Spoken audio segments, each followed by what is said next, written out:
Major key alert. I got them keys. I got them keys. I got them keys. I got them keys. Hey guys, welcome to today's episode of Loddy's Locks.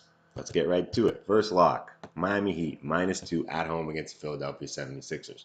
First of all, this is a revenge game for the Miami Heat. We're bounced out of the 2018 playoffs by the 76ers. What really hurt the Heat in that series was the three-point shooting of the Sixers. Guys like J.J. Redick, who dropped 20 against the Memphis Grizzlies on Saturday, Marco Bellinelli, Ersan Ilyasova, Dario Saric, Robert Covington, all very good three-point shooters, all gone. Landry Shamet had to play 43 minutes against the Grizzlies the other day. He shot 2 for 13, 1 for 11 from 3.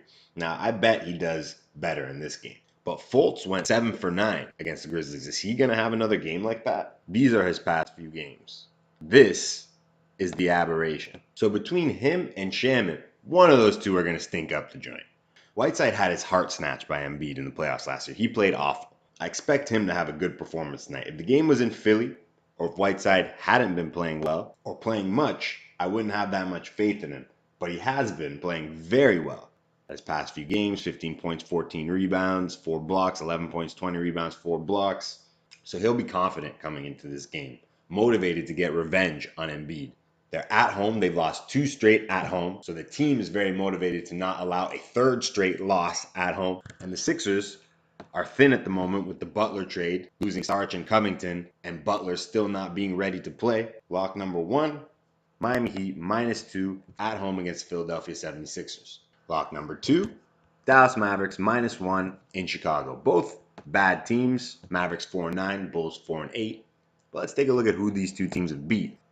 First win of the season for the Bulls, at home by a basket, but easily their most impressive victory this season against Charlotte Hornets.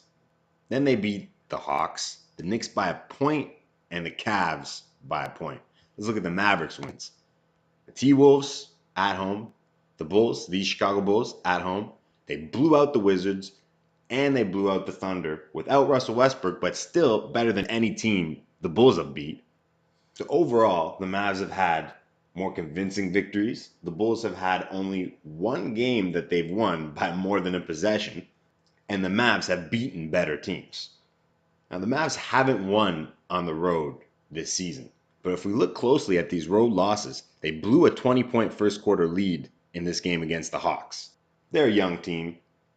That happens to young teams, but if they're in that position again tonight, they're a lot less likely to make that same mistake again. Lose by 9 against a team with the best record in the NBA, nothing wrong with that. This loss to the Spurs was an overtime loss. Lose by a point to the Lakers. The Mavs are due for a road win. It wasn't going to happen against the Utah Jazz, who at that time were under 500, hungry for a win, at home playing the Mavericks. But it will happen tonight against a garbage Chicago Bulls team. Luka Doncic absolutely needs to play. If he doesn't, all bets are off. But lock number 2, Dallas Mavericks -1 in Chicago. Last lock of the day, Sacramento Kings +2.5 at home against the San Antonio Spurs. We are reading the line.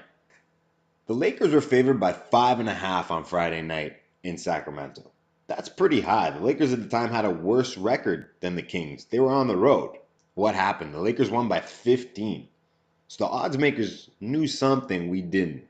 So why now are the Spurs, with a better record than the Lakers, clearly been playing better basketball than the Lakers, favored by only 2.5?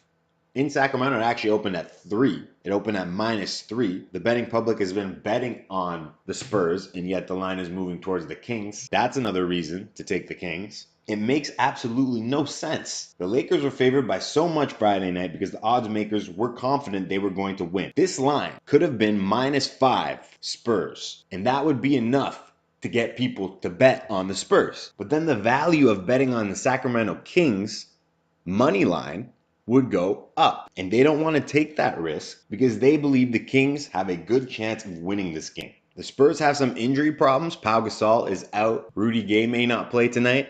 I'm sure that's playing a factor. But this team just beat the Houston Rockets at home on Saturday night. And the Kings just got blown out at home by the Lakers, who people think are worse than the Spurs. This is a trap. Go the other way. Sacramento Kings plus 2.5. Final lock of the day. Hope you enjoyed the show. Good luck if you're placing any bets tonight, and be sure to tune in again tomorrow. Major key alert.